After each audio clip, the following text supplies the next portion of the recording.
আসসালামু আলাইকুম, hello everyone. কি অবস্থা তোমাদের? কেমন আছো সবাই? আশা করি ভালো আছো, সুন্দর সুস্থ আছো। তোমাদের সবার কি অবস্থা আমাকে একটুখানি জানাও। মনে হচ্ছে অনেকদিন পর তোমাদের সাথে দেখা হলো, নাকি? না, পরশুদিনই তো মনে হয় দেখা হয়েছে। আচ্ছা, তো তাহলে আমাকে একটু জানাও যে আমার কথা শোনা যাচ্ছে কিনা এবং সাউন্ড ওকে আছে কিনা। ওকে, আমরা আমাদের আজকের ক্লাসে আমরা যেটা নিয়ে আলোচনা করব, আমরা একটা গল্প নিয়ে আলোচনা করব, কপিল দাস মুর্মুর শেষ কাজ। তো এটা নিয়ে আজকের ক্লাসে ইনশাল্লাহ আমাদের হচ্ছে আলোচনা চলবে।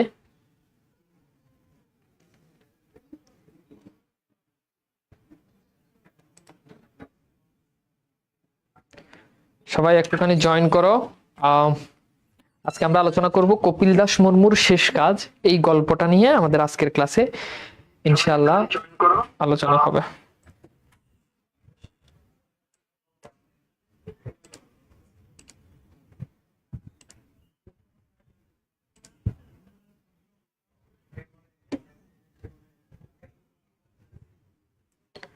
ওকে,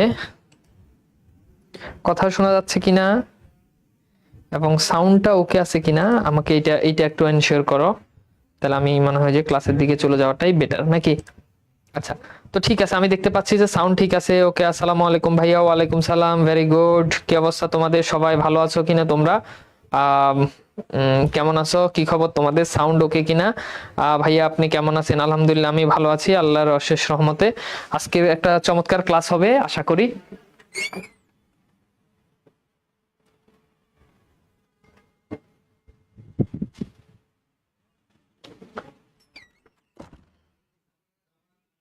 ঠিক আছে, ওকে। আহ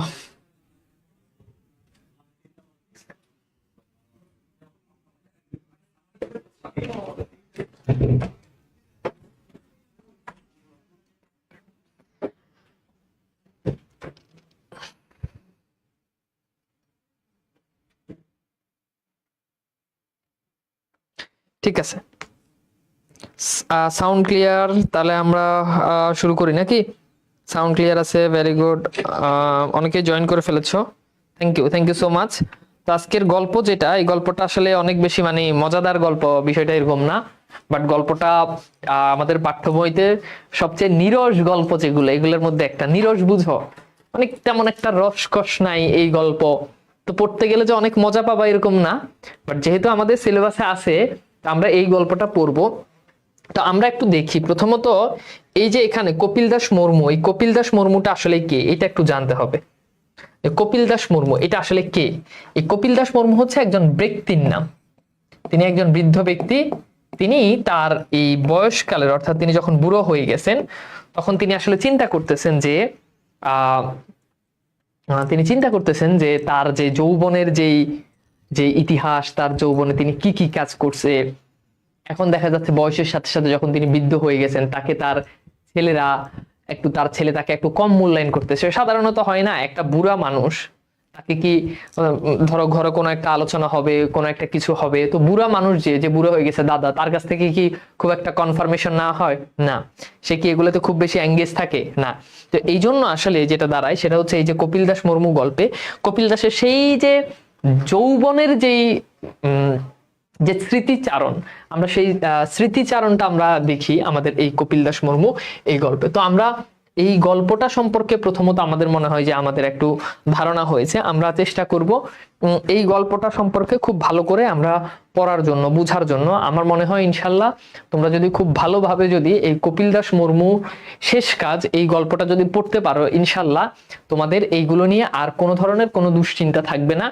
আমি খুব চমৎকার করে, খুব সুন্দর করে তোমাদেরকে এই গল্পটা পড়াবো, চেষ্টা করবো। আজকের ক্লাসে হয়তো বা শেষ করতে পারবো না, কারণ এটা মোটামুটি বড় একটা গল্প, বাট আমরা চেষ্টা করব মোটামুটি যতটুকু পড়া যায়। তো চলো তাহলে আমরা শুরু করে দিই, আর দেরি না করি। তো প্রথমেই দেখি, বাতাস উঠলে এখন একটু খেয়াল করে দেখো, এখানে বলছে যে কি, বাতাস উঠলে এখন টাঙ্গনের পানিতে কাঁপন লাগে না। এই টাঙ্গন কি, টাঙ্গন সম্পর্কে তোমরা সবাই জানো, এখানে দেওয়া আছে যে পাহাড়ি জলাধার বিশিষ্ট নদী, অর্থাৎ সহজ কথা হচ্ছে নদী। দেখবা যখন বাতাস আসে তখন পুকুরের পানি কিংবা নদীর পানি দেখবা যে কাঁপে, ঢেউ দেয়, কাঁপে না?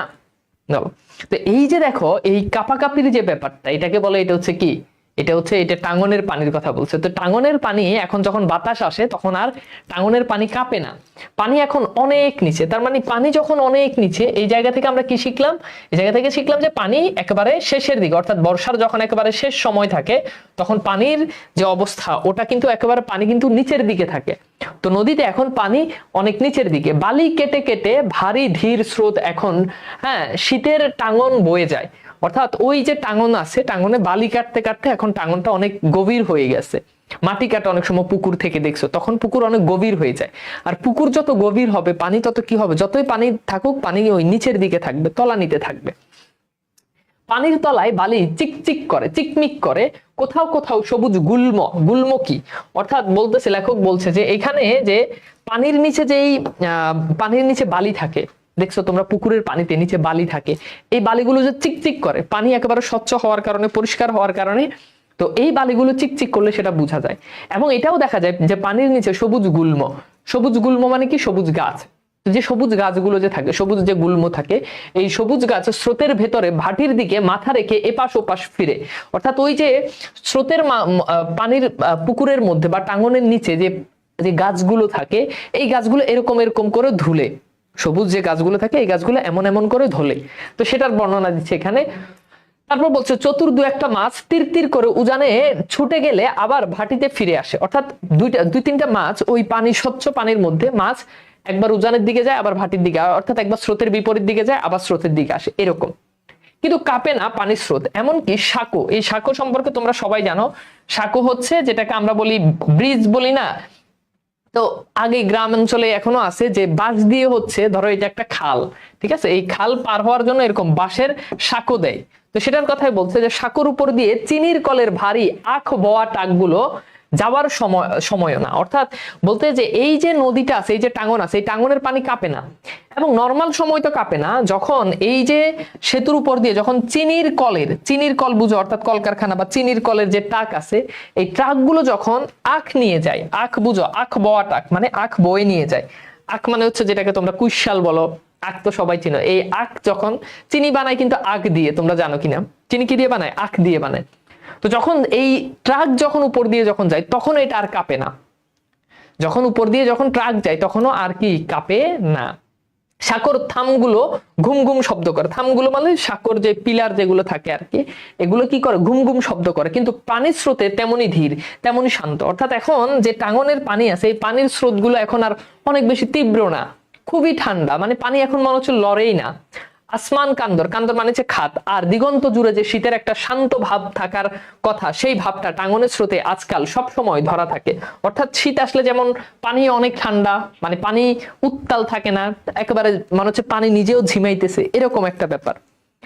এরপর বলছে আর ওই শান্ত নদীর ধারে বসে থাকার জন্যই কিনাকে জানে কপিল দাস ভারী আরামে রোদের উপর পিঠ মেলে দিয়ে ঝেমোতে পারে। অর্থাৎ ওই যে যখন যে রোদ উঠে, শীতকালে আমরা রোদ পোহাই না, তো কপিল দাস এরকম যখন রোদ উঠে তখন কপিল দাস কি করে, রোদ পোহায়। তার চারদিকে নানা শব্দ, কিন্তু সে সব সময় কান ঢোকে কিনা বোঝা মুশকিল। অর্থাৎ সে এমন ভাবে রোদ পোহায়, চারদিকে এই যে মানুষের শব্দ, কথা বলার শব্দ, ট্রাকের শব্দ, কোনো কিছুই কপিল দাসের কানে ঢুকতেছে না। ধরো কি গরম, গা গা চিৎকার করতে করতে চিনির কলে ট্রাকগুলো ছুটছে। ফার্মের ভেতর বিনোদ মিস্ত্রির খান দুটো ট্রাক্টর ট্রায়ালের জন্য চালু করেছে। অর্থাৎ দেখবা যখন ট্রাক্টর যখন চালায় গ্রাম অঞ্চলে, দেখবা যখন পানি যখন কমে যায়, তখন পানি কমে গেলে ট্রাক্টর দিয়ে ওই মাটিগুলো কি করে, উঠায়। তো এতে করে পরে যখন ধান চাষ করে তখন ধান অনেক ভালো হয়। তোমরা তো সবাই এক একজন মানে জমিদারের ছেলে, জীবনে কখনো এগুলো দেখছো কিনা জানি না, বা যারা গ্রামে এখন বড় হয়েছে ওরাও আসলে এগুলো জানে না। আমরা তো ছোটবেলায় মোটামুটি গ্রামে বড় হয়েছি, কিন্তু এখন আমরা গ্রামে গেলে দেখি, যেমন ছোটবেলা আমি অনেক গ্রামে অনেক কাজ করছি, মানে যদিও ওরকম কিছু করি নাই, তারপর কাজ করছি। এই যে ধান চাষ করছি, মানে টুকটাক আর কি। আমাদের গ্রামে অনেক মানে জমি টমি ছিল, তো আমাদের আবার কামলা নিত, তো তাদের সাথে কাজ করতাম শীতের মধ্যে। তারপর হচ্ছে ওই যে যাদেরকে নিত এদেরকে হচ্ছে সকালবেলা রুটিন ছিল, এটা হচ্ছে আমার রুটিন, যে সকালবেলা গিয়ে এদেরকে চা বিস্কুট দেওয়া, দুপুরে এদেরকে আইনে আবার খাওয়ানো, এটা করতাম। লাল শাক করছি, লাল শাক চাষ করছি, বুঝছো? তো এগুলো কিন্তু করে আসছি। এখন আমি যখন গ্রামে যাই, এখন গ্রামে গেলে দেখি যে এই যে আমরা যখন ছোট ছিলাম তখন আমরা এইসব কাজ করছি, আর এখন গ্রামের পোলাপাইন বসে বসে রাস্তার ধারে বসে বসে ফেসবুক খেলে, ফেসবুক চালায়, মায়াগুলোকে সেটিং করে, ইনস্টাগ্রাম চালায়। মানে গ্রামও এখন কিন্তু গ্রাম নাই। আগে যখন ছোটবেলা যখন গ্রামে ছিলাম, সকালবেলা ফজর আজান দিলে আমরা উঠে যেতাম, ফজরের আজান দিতে উঠে গিয়ে প্রথম কাজ হচ্ছে ব্যাট থাকতো, ব্যাট নিয়ে খেলার মাঠে যাওয়া, বুঝছো? আমার ব্যাট নিয়ে খেলার মাঠে সবার আগে দেখতো, মানে মুয়াজ্জিনের আল্লাহু আকবার, আমার মনে করো ঘুম ভেঙে গেছে। ঘুম কখনো ফজরের নামাজের থেকে 10 মিনিট দেরি হবে না, ঘুম ভেঙে যায়। আর সেই আমি এখন মোটামুটি ঘুম থেকে উঠতে উঠতে আমার সকাল হয়ে যায় 1:30টা, বুঝছো? দিন আসলে পাল্টে গেছে, জীবন পাল্টে গেছে। এখন আর সেটা নাই। আমরা সকালে যখন উঠতাম তখন 7টা 6:30 7টার দিকে দিয়ে নাস্তা করতাম। তখন এই যে পিঠা বানাইতো, গ্রামে পিঠা বানাইতো, অনেক কিছু বানাইতো, নাস্তা করতাম। 10টার দিকে আবার ভাত খাইতাম, বুঝছো? তারপর খেলার মাঠ থেকে তো জাউরামি করতে করতে মানুষের লোকে যা করতাম, সারাদিন খেলতাম, এই করতাম, এর কাছ থেকে এটা ধরতাম, বহুত কিছু। এটা অ্যাজ এ টিচার এটা তো তোমাকে বলতে পারছি না এখন। তো যাই হোক, এরপর ধৈর্য পাই যায় না মোটামুটি, মানে ব্যাট নিয়ে বাপ মা বোন গিয়ে ধৈর্য মুড়ে আনতো। দুপুরবেলা আইলে দুপুরবেলা হচ্ছে ভাত খাইয়ে আবার মনে করো আবার আমার যে প্রফেশন, সেই প্রফেশনে ফিরে যাইতাম। তো এটা কিন্তু আমরা কিন্তু করে আসছি, এবং এইটা লাখ টাকা দিয়েও, কোটি টাকা দিয়েও এটা জীবনে এইসব যারা করে নাই তারা জীবনে অনেক মিস করছে। আমার বোন ছিল মানে আমার থেকে 1 বছর সিনিয়র, মানে আমি যখন 3-তে পড়তাম তখন 4-এ। তো যাচ্ছি স্কুলে যাচ্ছি, ইয়াতে খেজুর গাছ, একজনের খেজুর গাছে খেজুর লাল হয়ে আছে। কিরে ভাই, গ্রামের খেজুর গাছ, কেউ খেজুর খায় না। তা আমি আমার বোনের ব্যাগ দিয়া বললাম যে আমি উপরে উঠি, উপরে উঠে খেজুর পারবো। খেজুর গাছের উপরে উঠে গেছে, খেজুর গাছের উপরে উঠে মাত্র খেজুরে হাত দিছে,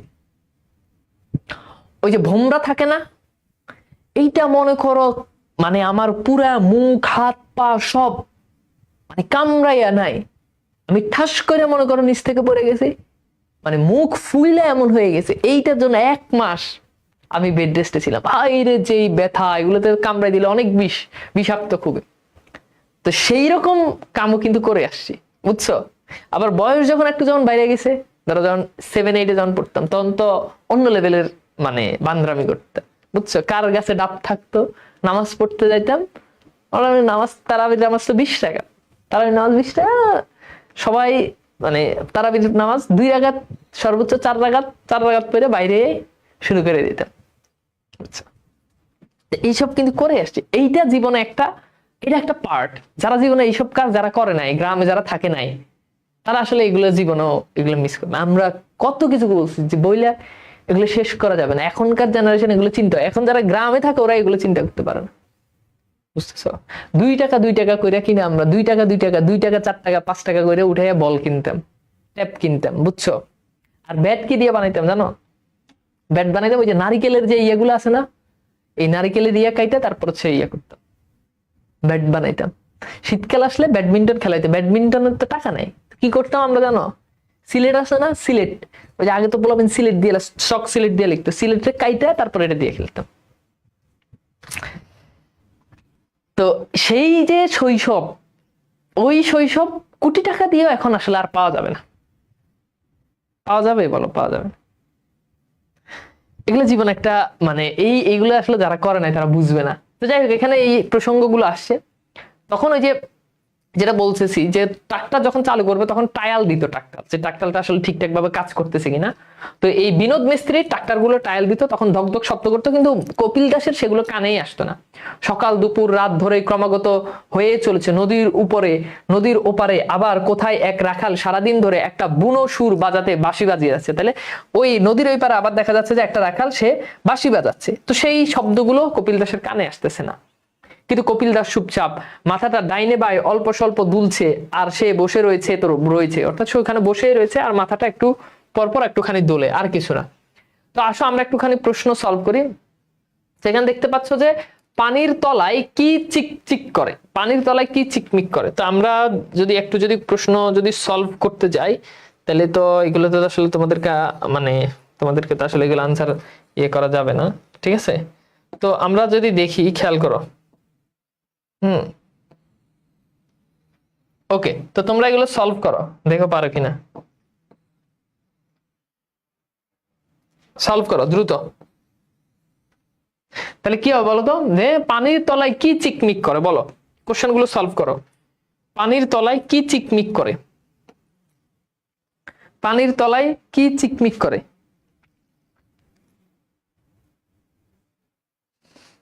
তাহলে পানির তলায় কি চিকমিক করে, এরপর বলছে যে কি পানির তলায় কি চিকমিক করে, তারপর কি বলছে খেয়াল করে দেখো, পানির তলায় কি চিকমিক করে। এরপর 2 নম্বর, দু একটি মাছ উজানে ছুটে গেল আবার কোথায় ফিরে আসে। এরপর বলছে চিনির কলে ট্রাকগুলো কিভাবে ছুটছে। তারপর বলছে নদীর উপরে কে সারাদিন বাঁশি বাজিয়ে যাচ্ছে, নদীর উপরে কে সারাদিন বাঁশি বাজিয়ে যাচ্ছে। তাহলে বলো তো এগুলো কি হবে, ওকে কি হবে বলো। তাহলে খেয়াল করে দেখো, একটু খেয়াল করে দেখো যে নদীর উপরে পানির তলায় কি চিকমিক করে। তাহলে উত্তর হচ্ছে পানির তলায় বালি চিকমিক করে। দু একটি মাছ উজানে ছুটে গেল আবার ভাটিতে ফিরে আসে। তাহলে এটার উত্তর কি বলতো, এটার উত্তর হচ্ছে ভাটি। আবার কোথায় ফিরে আসে, দু একটা মাছ উজানে গেল আবার ভাটিতে ফিরে আসে।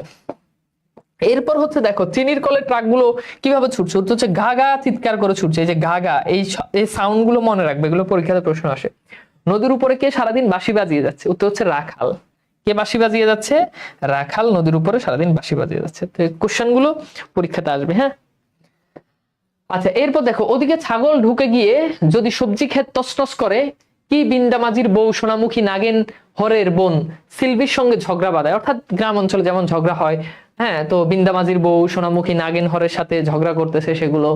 কিংবা নদীর উপরে খোলা কান্দরে খরগোশ, নদীর উপরে খোলা কান্দর, কান্দর মানে কি বুঝতে পারতেছো, অর্থাৎ নদীর উপরে একটা নদীর পাশে একটা খালি জায়গা থাকে, তো সেই জায়গাতে খরগোশ তাড়িয়ে নিয়ে আসে কোনো ভিন গায়ের কুকুর, এবং সেজন্য যদি এপারের বাচ্চারা লে লে হই হই করে উঠে, অর্থাৎ খরগোশ কুকুর যখন তাড়ায় তখন কুকুর দাঁড়ানোর জন্য তারা হচ্ছে লে লে হই হই করে উঠে। কপিল দাস নড়ে না, হেলবে না, কান পাতবে না, কাউকে একটা কথাও জিজ্ঞেস করবে না। অর্থাৎ কপিল দাস একেবারেই কোনো কথা সে কয় না এখন আর। আসলে কপিল দাস বুড়ুর কাছে সবই একটার সঙ্গে আরেকটা মেলানো বলে মনে হয়। তাহলে কপিল দাসের সাথে কি মনে হয়, তার কাছে সবই মনে হয় যে সবকিছু একটার সঙ্গে আরেকটা মেলানো। অর্থাৎ আমাদের এই পৃথিবীতে, আমাদের জীবনে যা কিছু হয় সবকিছু একটার সাথে আরেকটার সংযোগ আছে, সবকিছু একটার সাথে আরেকটা কি আছে, সংযোগ আছে। এটা কপিল দাসের কাছে মনে হয়। আমাদের জীবন আসলে প্রত্যেকটা জিনিস একটার সাথে আরেকটা সংযোগ আছে। যেমন তুমি খেয়াল করে দেখো, আজকে তুমি যেরকম, তুমি খেয়াল করে দেখো, তোমার প্রত্যেকটা কথাবার্তা, আচার আচরণে তোমার ফ্যামিলির একটা ছাপ থাকে। যদিও সবার ক্ষেত্রে না, তুমি যদি দেখো যে খুব ভালো, অনেক ভালো ফ্যামিলি থেকে খারাপ পোলাপাইন হয়, কিন্তু তারপরও একটা ছাপ থেকে যায়। আমাদের পড়াশোনা, আমি কোন কলেজে পড়তেছি সেটার একটা ছাপ আমার জীবনে আছে, আমি কাদের সাথে মিশতেছি সেটার একটা ছাপ জীবন আছে, আমি কার কাছে পড়তেছি সেটারও একটা ছাপ আমাদের জীবনে পড়ে। তো মনে হয় যে পৃথিবীতে যা হয় সবকিছু একটা আরেকটার সঙ্গে মিলানো, মনে হয় একই রকম হয়ে আসছে দুনিয়া। হ্যাঁ, ঝগড়া বলো, ঝাঁটি বলো, জন্ম বলো, মরণ বলো, সবই একটার সঙ্গে আরেকটা মেলানো। কত দেখলো সে জীবনে। অর্থাৎ কপিল দাস বুড়োর যেহেতু অনেক বয়স হয়েছে, এজন্য সে জীবনে অনেক কিছু দেখেছে। সবকিছুই শেষ পর্যন্ত একটা জায়গায় গিয়ে মিলে যায়। রাগ বলো, ক্ষোভ বলো, আবার হাসি মুখে মনের ভাব বলো, কিংবা সামনের প্রকাণ্ড কান্দর, কি কান্দরের, হ্যাঁ, ওপারকার আসমান, আবার নিচে টাঙ্গনের স্রোত, যা সবকিছু দেখতে পাওয়া যাচ্ছে, শোনা যাচ্ছে, সবই একটার সঙ্গে আরেকটা মেলানো। অর্থাৎ আসমান জমিন যা কিছু দেখো তার চারপাশে, তার কাছে মনে হয় সবই আরেকটার সঙ্গে আরেকটা মেলানো। আসলে তার কাছে মনে হয় সংসারে অনেক ভেতরে ধীর, শান্ত, ধীর এবং নিরবিচ্ছিন্ন একটা স্রোত আছে। অর্থাৎ আমাদের এই যে জীবন, সংসার বলতে এখানে বোঝানো হচ্ছে জীবন, আমাদের জীবনের মধ্যে একটা গহীন, একটা নীরব, একটা শান্ত স্রোত বয়ে যাচ্ছে। এই স্রোতটা কেমন, যেমন তোমার মনের মধ্যে কি চলে এটা কিন্তু কেউ জানে না। একটা মানুষ, তুমি তার সাথে মিশতেছ, তুমি তার সাথে ঘুরতেছ, কিন্তু তুমি বুঝতেই পারবে না সেই মানুষটা তোমাকে নিয়ে এমন চিন্তা করতেছে যে সে তোমার কোনো একটা ক্ষতি করে দিবে।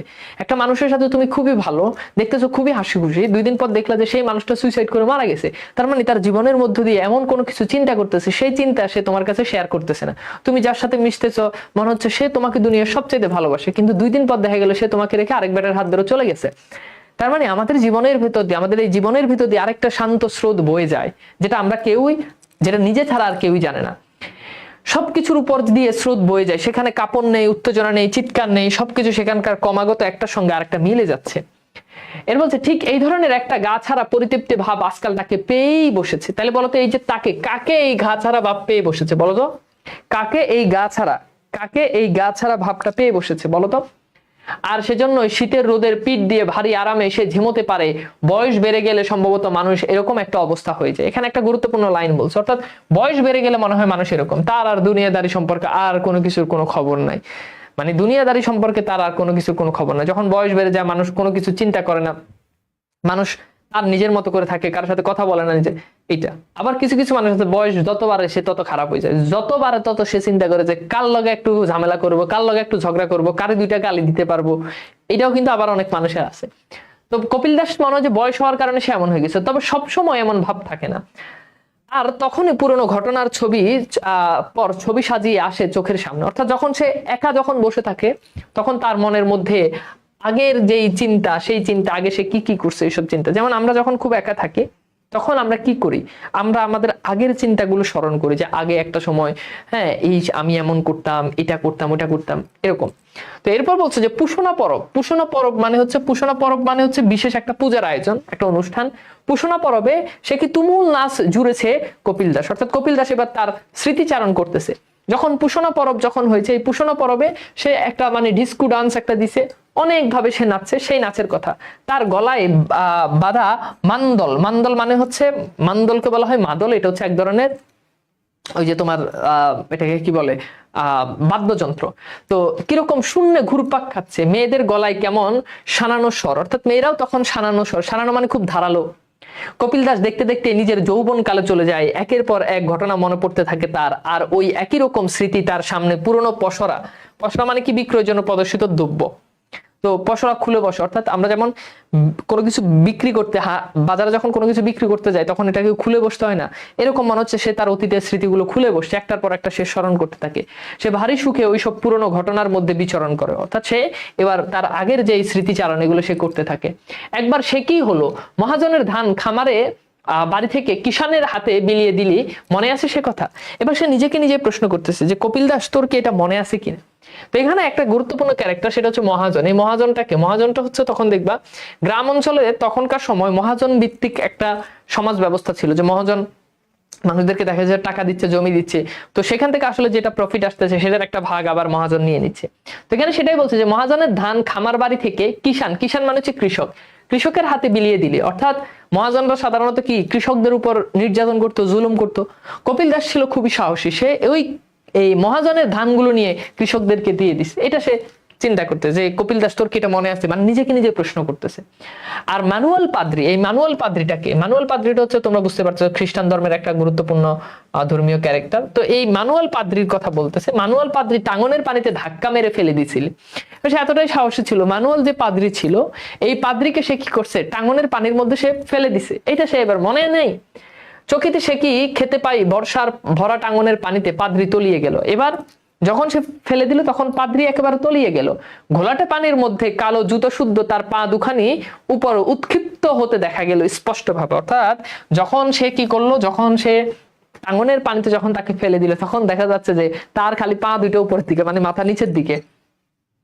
একটু পরে ম্যানুয়াল পাদ্রি আবার ভেসে উঠলো, আর সে কি গাল মানে কি গালাগাল। এবার ম্যানুয়াল পাদ্রি কি করলো, ম্যানুয়াল পাদ্রি কপিল দাসকে গালাগাল করলো। সাঁতরাতে শাসাচ্ছিল, সাঁতরাতে মানে সাঁতার কাটা, এই সাঁতার কাটতে কাটতে শাসাচ্ছিল, অর্থাৎ ধমকাচ্ছিল। দেখিস তোর বাপকে বলবো, দেখবো কি বিচার করে। অর্থাৎ তুই আমার টাঙ্গনের পানিতে ফালাই দিছিস, আমি তোর বাপরে বলবো, দেখি তোর বাপ তোর কি বিচার করে। ঠিক আছে, আচ্ছা এরপর আসো আমরা আবার প্রশ্ন সমাধানে যাই। আমাদের এখানে যে প্রথম যে প্রশ্ন, এই প্রশ্ন এরপর খেয়াল করো, এরপর আমরা একটু প্রশ্নগুলো সলভ করি, তাহলে মনে হয় যে তোমরা ভালো বুঝতে পারবা। সেখানে খেয়াল করে দেখো, বিন্দা মাঝির বইয়ের নাম কি?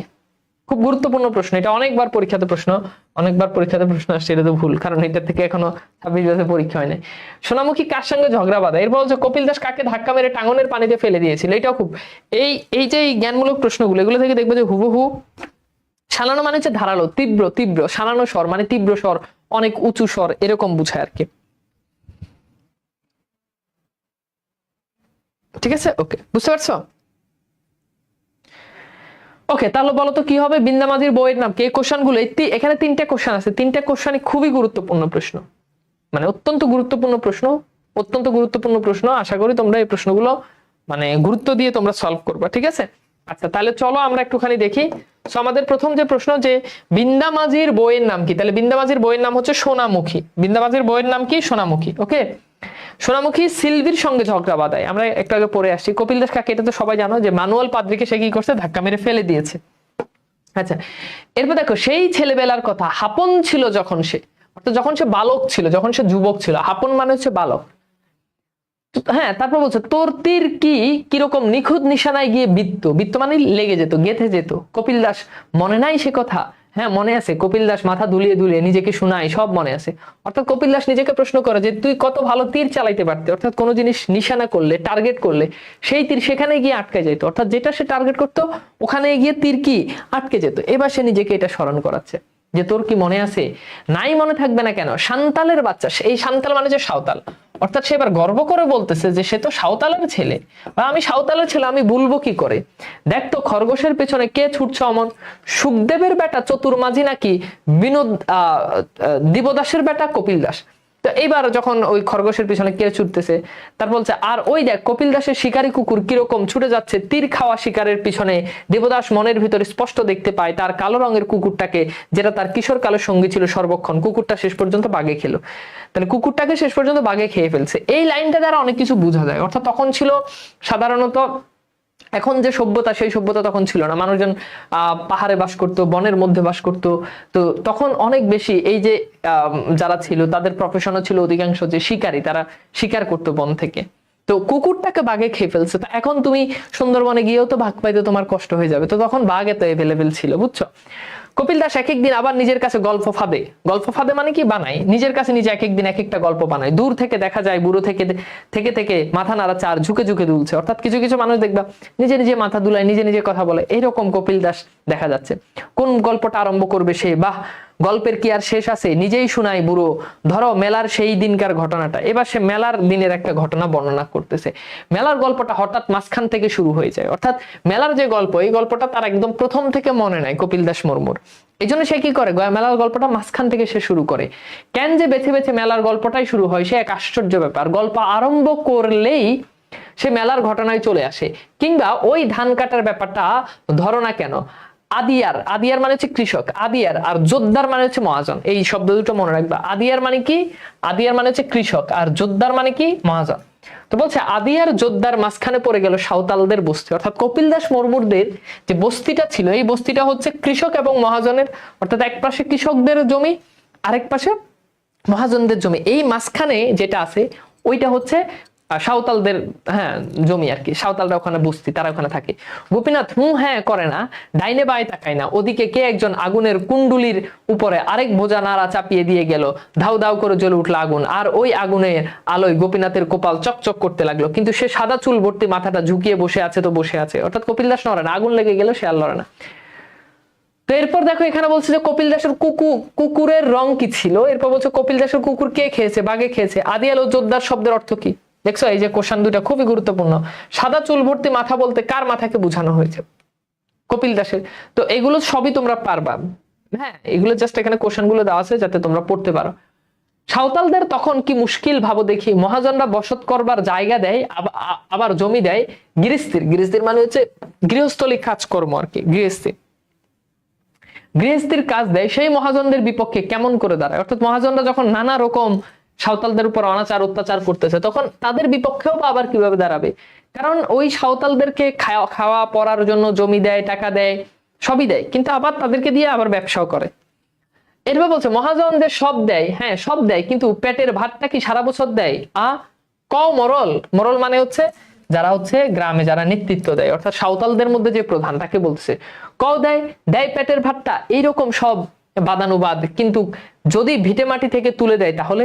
এবার কপিল দাসটা চিন্তা, কপিল দাসদের ভয় হচ্ছে যে মহাজনরা তাদের যে ভিটে মাটি আছে সেই ভিটে মাটি থেকে যদি তাদেরকে তুলে দেয় তাহলে তাদের কি হবে?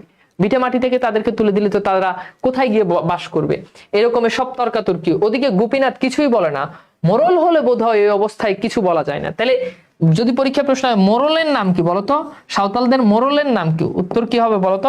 যদি পরীক্ষা প্রশ্ন আসে সাঁওতালদের মোরলের নাম কি? গোপীনাথ। অর্থাৎ যখন গ্রামে সাঁওতালদের সবাই এরকম কথাবার্তা বলতেছে যে, তখন গোপীদাস হ্যাঁ বা হুঁ কিছুই বলে না। এই গোপীনাথ সে কিছুই বলে না। তখন চিন্তা করতে যে মানে মোরল হলে প্রধান ব্যক্তি সে হয়তো কোনো মানে রায় হুটহাট দিতে পারে না, এই জন্য সে কিছুই বলে না। কিন্তু তখন ভারী জোর, হ্যাঁ হে মোরল কহ, দলবল করে কাঁপছে। দূরে দূরে যারা দাঁড়িয়ে ছিল তাদের মধ্যে থেকে কে যেন চেঁচিয়ে উঠে বলছিল, আমরা মহাজনের সঙ্গে নাই। আমরা মানে আমরা, এটা তো বলছে যে আমরা মহাজনদের সঙ্গে নাই, আদিয়ার কিষানদের সঙ্গে আমরা, অর্থাৎ আমরা হচ্ছে কৃষকদের সঙ্গে আছি। কে বলছিল কথাটা মনে নেই তখন, সে নিজেও হতে পারে, মোহন কিস্কু হতে পারে, কিংবা চতুর মাঝি হতে পারে। অর্থাৎ এটা হয়তো কপিল দাস নিজেও বলছে তখন, অথবা মোহন কিস্কু বলছে, এগুলো হচ্ছে নাম, কিংবা চতুর মাঝি বলছে, যে কেউ হইতে পারে। কিন্তু কথাটা ঠিক মনে আছে, কপিল দাস তার খেই ধরতে পারে না। খেই মানে কি, কপিল দাস হয়তো আর মনে করতে পারে না এর পরের ঘটনাটা কি, এটা সে ধরতে পারে না, এটার সাথে সে কানেক্ট করতে পারে না, এটাকে বলছে খেই। বিচার সবাই শেষ দৃশ্যটা স্মরণে আসে না, বরং হঠাৎ ধান কাটার দৃশ্যটা মনের ভেতর দেখতে পায় সে।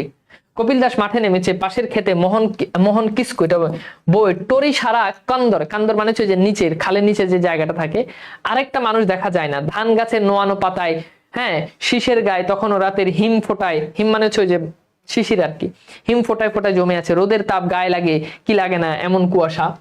ওইরকম গল্প বলতে বলতে বেলা ফুরিয়ে যায়। অর্থাৎ ওই যে কপিল দাস এরকম এক এক দিন গিয়ে এক একটা তার সেই যৌবনকালের যে স্মৃতিচারণ করতে থাকে, এভাবে করতে করতে করতে করতে সন্ধ্যা হয়ে যায়। রোদের তাপ কমে আসে, ঝাপসা চোখে দুটে মেলে সে তখন আসমানের ধূসর রং দেখে। একবার নদীর ভাটি থেকে উঠে আসা শঙ্খচিলের ডাকটাও শুনতে পায়।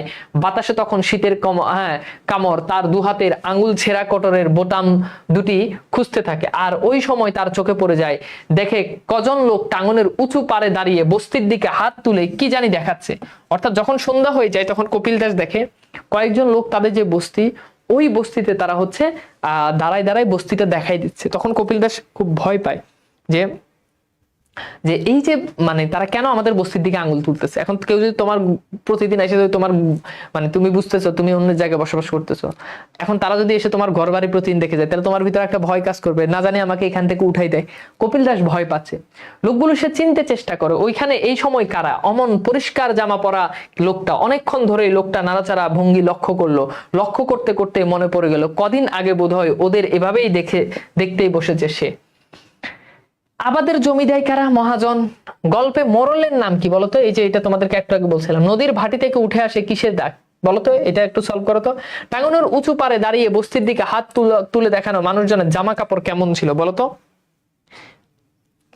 এই গল্পটা যেহেতু আমাদের মানে ইয়েতে আছে, কাজে আমাদেরকে পড়তে হবে। এটা কিন্তু কোনো তোমার অপরিচিতা বিলাসীর মতো কোনো রোমান্টিক গল্প না, কাজে ভালো করে পড়তে হবে। হ্যাঁ, এখান থেকে কিন্তু পরীক্ষাতে প্রশ্ন আসবে। এবং তোমাদের যেহেতু ফুল সিলেবাস, তোমাদের আসলে ভাগ্যটাই খারাপ।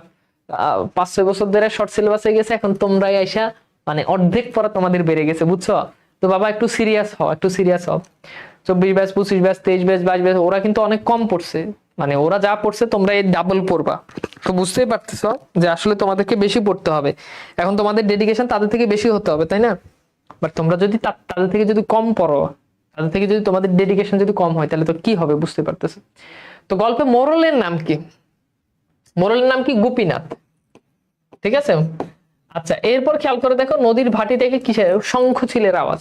তো এটা হচ্ছে পরিষ্কার জামা তারা পরে আসে, এগুলো পারবা।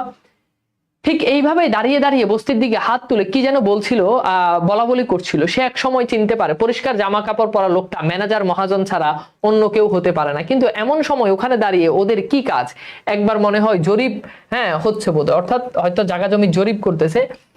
এক এক সময় এক এক রকম জমি জামার মাপামাপি চলে। ওরা কি জমি জামা মাপতে এসেছে এইরকম কখনো খবর তো তার কানে আসেনি। একটু পর আর দেখা যায় না কাউকে। অর্থাৎ একটু পর কপিল দাস খেয়াল করে দেখে ওখানে আর কেউ নেই। দেখতে দেখতে না পাওয়ায় কৌতূহলটা আর থাকে না। কপিল দাস তখন গরুর পালের ঘরে ফেরা ঘুমটি আওয়াজ কানে পেতে শোনে। অর্থাৎ গরু, গ্রামের দিকে দেখবে যারা গরু চাষবাস করে, তো গরুর গলায় ঘন্টার মতো দিয়ে দেয়, ঘন্টার মতো লোহার দুটাই দিয়ে। তো গরু কোথায় যাচ্ছে দূর থেকে আওয়াজ শোনা যায়। তো তখন কপিল দাস ওই ঘন্টার আওয়াজ সে শুনতে পায়। ফার্মের গরুগুলোর গলায় নতুন ঘুন্টি বাঁধা হয়েছে নিশ্চয়ই। আজকাল বোধহয় জয়হরির ছোট ছেলে ফার্মের গরু চড়ায়। অর্থাৎ আজকাল এই যে জয়হরির যে ছোট ছেলে আছে, সে হচ্ছে ফার্মের গরুগুলোকে চড়ায়, ঘাস খাওয়ায়। জয়হরি কি যেন হয়েছিল, জয়হরির কথা স্মরণ করতে চেষ্টা করে সে। আর ঠিক ওই সময় তার কানে এসে দাঁড়ায় সলিমুদ্দিন, মানে তার কাছে এসে দাঁড়ায়। এসেই ডাকে, বুটা দাদা বাড়িতে যাবো নাই? তো সলিমুদ্দিন তাকে তখন বলে যে দাদা, বুড়া দাদা তুমি কি বাড়িতে যাবা না? হ্যাঁ জামু। সে জয়হরির কথা স্মরণ করতে না পেরে সলিমুদ্দিনের দিকে মনোযোগ দেয়, অর্থাৎ জয়হরির কথা সে স্মরণ করতে পারে না। তো বুড়ো হয়ে গেলে আগের স্মৃতিগুলো সব মনে থাকে না, স্মৃতিশক্তি দুর্বল হয়ে যায় এরকম।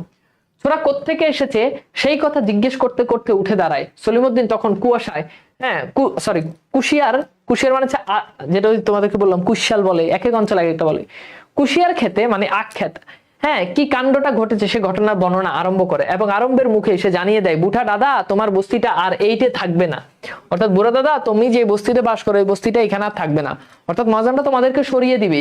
এবছর এইটে ধানের আবাদ হবে, অর্থাৎ মহাজনরা এবছর এখানে কি করবে, ধানের আবাদ করবে। কথাটা কেন যে বলে ছোড়া বুড়ো ঠিক ধরতে পারে না, কিংবা এমনও হতে পারে যে তার বর্ণনাতে বোধহয় প্রসঙ্গটা থাকে না। কপিল দাস হঠাৎ খেয়াল করলো লোকগুলো আর দেখা যাচ্ছে না, এখনই না দেখলো মুহূর্তের মধ্যে কোথা থেকে উবে গেল, উবে মানে উড়ে গেল অতগুলো মানুষ, অর্থাৎ ওই লোক তাকে বলে দেয় যে তোমাদের এখানে আর ইয়েটা থাকবে না। নাকি সে দেখেনি আর কেবলই মতিভ্রম, মতিভ্রম মানে হচ্ছে মনের ভুল, মনে হচ্ছে যে তার মনের ভুল, যে না এমন হইতে পারে যে হয়তো আমি এই মানুষগুলোকে দেখিনি, এটা আমার মনের ভুল। ওকে, এদিকে সলিমুদ্দিন সেই খামার বাড়ির ঘটনা বর্ণনা তখনও ফুরায়নি, আবার কথা নতুন করে বলতে হলো সলিমুদ্দিনকে। বলল তোমার বছরটা এবার উঠাই দিবে, এইটে বছর ট্রাক্টর চলিবে। ট্রাক্টর চলিবে মানে কি, অর্থাৎ ধান চাষ করবে। ধান চাষ করার আগে বললাম ট্রাক্টর দিয়ে চাষ করে, ট্রাক্টর দিয়ে মাটি উঠায়। কপিল দাস এবারও বুঝতে পারে না, তার নিজের হিসাব মিলে না। ট্রাক্টর জমিতে চলিবে তাই চলে এসেছে এতকাল, অর্থাৎ ট্রাক্টর তো জমিতে চলবে, আমার বাড়ির বসত বাড়ির উপরে কেন চলবে, মানুষের বসতের উপর দিয়ে ট্রাক্টর চলতে যাবে কেন, এই কেমন কথা। সেই অন্ধকারে ডাইনে বায়ে তাকায়, বলে ঠিক শুনেছিস তুই, কও ঠিক শুনেছিস। অর্থাৎ তাকে বলতে সলিমুদ্দিন তুই কি ঠিক শুনছ যে আমার বাড়ির উপরে এবছর ট্রাক্টর চলবে, এটা কি সত্য? সলিমুদ্দিন এবার সত্যি বিরক্ত হয়, বিরক্ত হয়ে কি বলে, বলে মোর কথা বিশ্বাস না হয় এবার কাউকে পুছে দেখ। এই পুছে মানে কি, পুছে মানে বলে দেখ, পুছে মানে কি কাউকে তুই জিজ্ঞেস করে দেখ, অর্থাৎ নিচ থেকে সাইডে সাইডে গিয়ে বলে দেখ। মুই এইবার যাও, তুই বুড়া মানুষ, তোর কিছু ফর্ম থাকে না, ফর্ম মানে হচ্ছে মনে, অর্থাৎ তুই তো বুড়া মানুষ, তোর তো কোনো কিছু মনে থাকে না, তুই তো বুড়া মানুষ, তোর তো কোনো কিছু মনে থাকে না। কথাটা বলেই হঠাৎ ছোড়া চলে গেল, অর্থাৎ এই কথা বলেই ছোড়া। এখানে খেয়াল করে তোমরা দেখবে যে তুই তু করে করে বলছে, তো সাঁওতালরা মূলত যারা মানে মা বাবা সবাইকে এরকম তুই তু করে করে বলে, এটা এদের সংস্কৃতি। আমরা যদি আমাদের সংস্কৃতি এটা না, এই জন্য আমাদের কাছে এটা অকওয়ার্ড মনে হতে পারে, বাট তাদের সংস্কৃতি কিন্তু এইটা, বুঝছো? তো কাজেই এটা কিন্তু মানে কঠিন কিছু না যে তাদের মানে তাদের এটা তাদের মানে সংস্কৃতি না, এরকম না। আচ্ছা, তো যাই হোক, তারা কিন্তু এরকম সবাইকে তুই তু করে বলে, বুঝছো? আচ্ছা, তো বলো যে তোর কিছু ফর্ম থাকে না, ফর্ম মানে কি মনে থাকে না, অর্থাৎ তুই বুড়া মানুষ, তোর কিছু মনে থাকে না। রাস্তায় দাঁড়িয়ে দাঁড়িয়ে কপিল দাস মাথা নাড়ায় আর নিজেকে শুনায়, না কেন পালাবো, আর আপনা থেকে বাড়ি পথ ধরে, অর্থাৎ সে চিন্তা করে যে আমরা কেন পালাবো, আমি তো আমার বসতে এতদিন ধরে বসবাস করতেছে, এখানে ট্রাক্টর কেন চলবে আর আমি কেন পালাবো, কোথায় পালাবে সে। এক সময় আবার হাসি পায় বুড়োর, পালাবার কথা এলে কোত্থেকে, তুই বুঠা মানুষ হে মোরল। নিজেকে শুনিয়ে শুনিয়ে তখন সে বলে তোর কিছু ফর্ম থাকে না, অর্থাৎ ওই যে ছেলে যে বলছে যে তুই বুড়া মানুষ তোর কিছু মনে থাকে না, এটা তার খুব লাগছে, তখন সে কপিল দাস নিজেকে আবার এই কথা শোনায়। আর ওই সময় ট্রাক্টরের আওয়াজ তার কানে এসে ধাক্কা মারে, কি কারণে হঠাৎ ধক ধক শব্দ করে জেগে উঠলো ঘুমন্ত ট্রাক্টরটা, আন্দাজ করা মুশকিল। বিনোদ মিস্ত্রি এক এক দিন এক এক রকম ট্রাক্টরের ইঞ্জিন চালিয়ে দেয়, অর্থাৎ তার যেহেতু অনেক ট্রাক্টর, এক এক দিন এক এক ট্রাক্টর সে চালায়, টায়াল দেয়। ট্রাক্টরটা সে শোকের সামনে দেখতে পায় যেন বিশাল বিশাল দুটো চাকা ঘুরতে ঘুরতে, হ্যাঁ, মাঠের বুকের উপর দিয়ে চলছে, পেছনে ধারালো চাকতিগুলো মাটি ফালা ফালা করে দিচ্ছে। অর্থাৎ ট্রাক্টর তোমরা কেউ দেখবা ট্রাক্টরের এরকম বড় ছুরির মতো বড় এরকম চাকতি থাকে, এই চাকতিগুলোর কাজ হচ্ছে এরা মাটি কাটতে থাকে, সেটার কথা বলছে। তো এই চাকতিগুলো কি করে, মাটি কাটতে থাকে, পিছনে ধারালো চাকতিগুলো মাটি ফালা ফালা করে দিচ্ছে, গন্ধ বেরোচ্ছে কাটা মাটির ভেতর থেকে। মাটি কাটতে কেউ দেখবা মাটির কিন্তু একটা গন্ধ আছে, সেই গন্ধের কথা বলছে, যে মাটির যে গন্ধ সেই গন্ধের কথা এখানে বলছে, যে মাটির যে গন্ধ সেই গন্ধ, অর্থাৎ যখন এই ট্রাক্টর যখন মাটি যখন কাটতেছে তখন কি হচ্ছে, এখান থেকে গন্ধ বেরোচ্ছে, মাটির গন্ধ বেরোচ্ছে। এভাবে ট্রাক্টরটা চলে এসেছে একেবারে দীনেশ কিস্কুর বাড়ির সীমানায়, অর্থাৎ এই ট্রাক্টর একেবারে চলতে চলতে চলতে চলতে দীনেশ কিস্কুর বাড়ির ঠিকানা পর্যন্ত চলে এসেছে। ওকে, এইবার খেয়াল করে দেখো জ্ঞানমূলক প্রশ্ন, আজকাল কার ছোট ছেলে ফার্মের গরু চড়ায় বলতো? এরপর বলছে যে বুড়ো দাদা বাড়িতে যাবা না, উক্তিটা কার? বলছে গল্পের ট্রাক্টরের ইঞ্জিন চালিয়ে দেয় কে? এরপর বলছে ট্রাক্টরটা কার বাড়ির সীমানা পর্যন্ত চলে এসে। চারটা প্রশ্ন খুবই গুরুত্বপূর্ণ, সলভ করো তো তোমরা,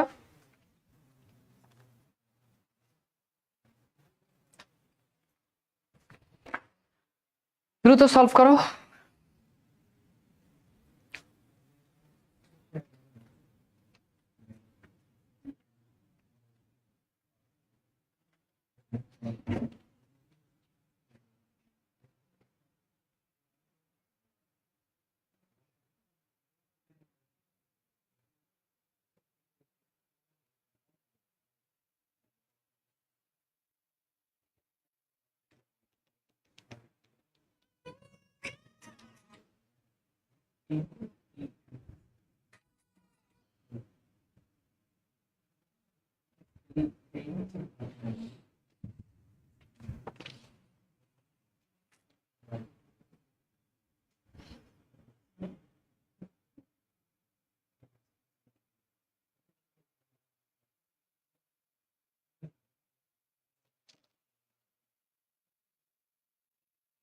ওকে, তো চলো আমরা একটু কোশ্চেন গুলো দেখি। প্রথম হচ্ছে, আজকাল কার ছোট ছেলে ফার্মের?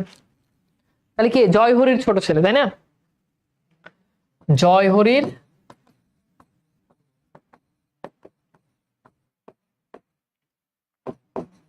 হরির ছোট ছেলে। ওকে, বুঠা দাদা বাড়িতে যাবা না উক্তিটা কার?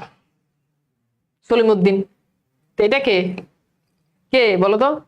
বিনোদ মিস্ত্রি। একটা কার বাড়ির? দীনেশ কিস্কু, একটু আগে পড়ছো। তো এগুলো সবই আমাদের মানে গল্পে আছে, বাট আমরা একটু জিনিসগুলো এমন ভাবে পড়বো যাতে কোশ্চেন আসলে পারি। বসতি হলো ট্রাক্টর চলাফেরা করার শেষ সীমানা। হ্যাঁ, কলের জিনিস ওই পর্যন্তই আসে। কলের জিনিস মানে ওই যে কলের যে টাক আসে, সেই টাক তো ওখান পর্যন্ত আসে, টাকি তো বাড়ির ভিতরে ঢুকে না। সংসারের সীমানা পর্যন্তই তার আসবার ক্ষমতা, তারপর আর পারে না। এতকাল অন্তত পারেনি।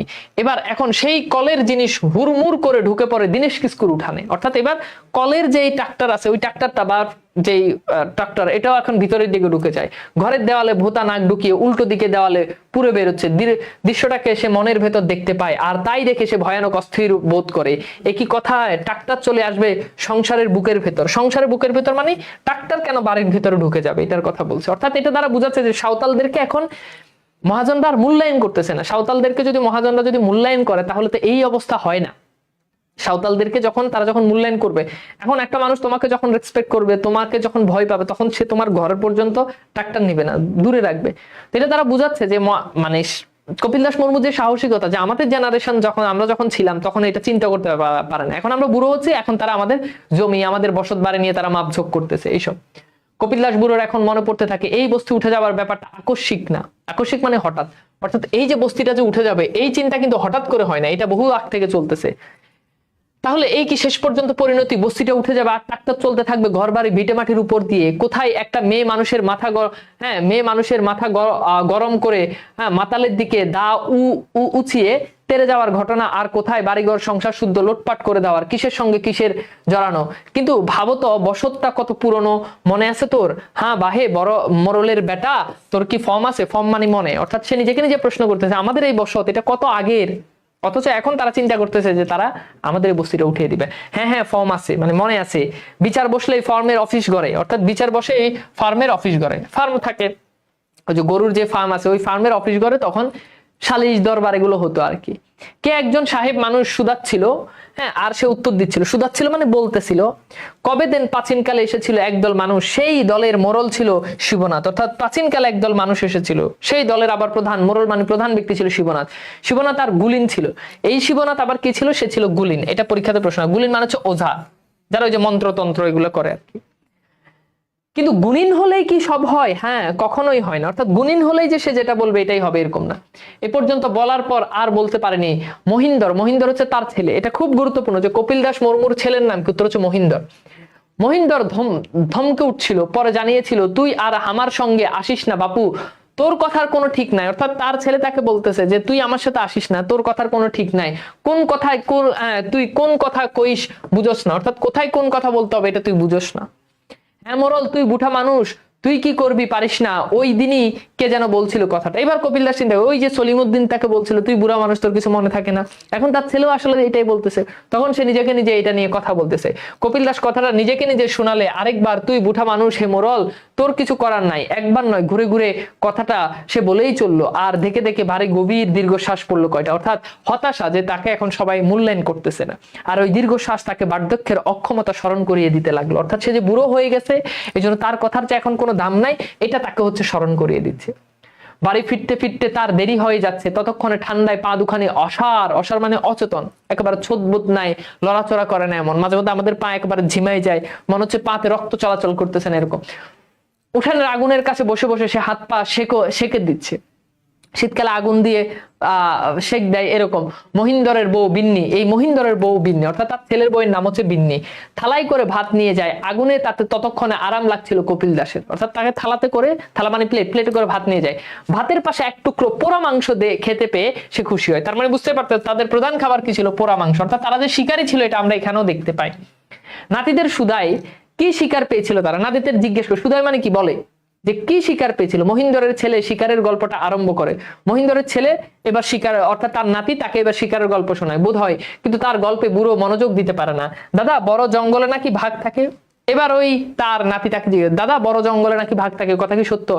নাতির প্রশ্ন শুনে একটু সজাগ হতে হয় বুড়োকে, ঠিক মনে করতে পারে না। প্রাণনগর জঙ্গলে কি ভাগ আছে? কিছুক্ষণ চিন্তা করে সে, তারপর মাথা নাড়ায়, নাই রে সুখদাস। তাহলে তার নাতির নাম কি?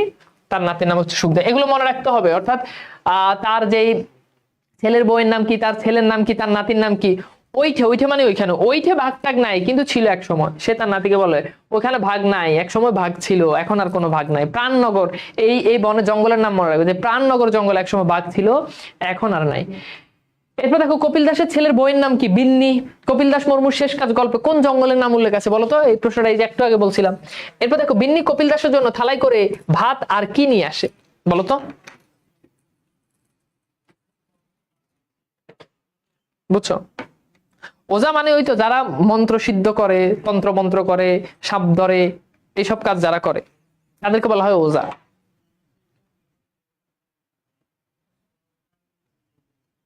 তো বলতো এদের নামগুলো কঠিন, এই জন্যই তো মনে রাখতে হবে।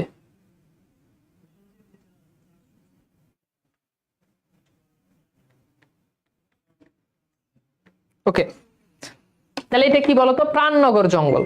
এটা হচ্ছে প্রাণনগর জঙ্গল। এরপর হচ্ছে বিন্নি কপিল দাসের সঙ্গে থালায় কি আনে? পোড়া মাংস, তাই না? কি আনে? পোড়া মাংস। ওকে, আজকের ক্লাস আমাদের এই পর্যন্ত। আমরা নেক্সট ক্লাসে বাকিটা শেষ করবো, এবং আমাদের সুচেতনা ছোট্ট একটা কবিতা আছে, আমরা নেক্সট ক্লাসে ইনশাল্লাহ চেষ্টা করব এটা পাশাপাশি আমরা সুচেতনা ছোট্ট কবিতাটাও পড়ার জন্য। আশা করি আজকের ক্লাসটা ভালো লেগেছে। নেক্সট ক্লাসে আমরা অনেক কোশ্চেনও সলভ করব। আজকের ক্লাসটা কেমন লেগেছে একটুখানি জানাও। আর আমাদের নিয়মিত ক্লাস কিন্তু চলছে, নিয়মিত এক্সাম চলছে, সবই চলছে। আশা করি ইনশাল্লাহ তোমাদের এগুলো নিয়ে তোমরা, আশা করি তোমাদের প্রস্তুতি ভালো হচ্ছে। দেখতে দেখতে অনেকগুলো ক্লাসই আমরা করে ফেলেছি। তো নিয়মিত একটু পড়াশোনা করো। নিয়মিত আসলে পড়াশোনা না করলে আগাইতে পারবে না। পড়া যখন অনেক জমে যাবে তখন আসলে আর পড়তেই মন চাবে না। ওকে, তো নিয়মিত পড়াশোনা করো। আজকের মতো বিদায় নিচ্ছি, সবাই ভালো থাকো, আল্লাহ হাফেজ।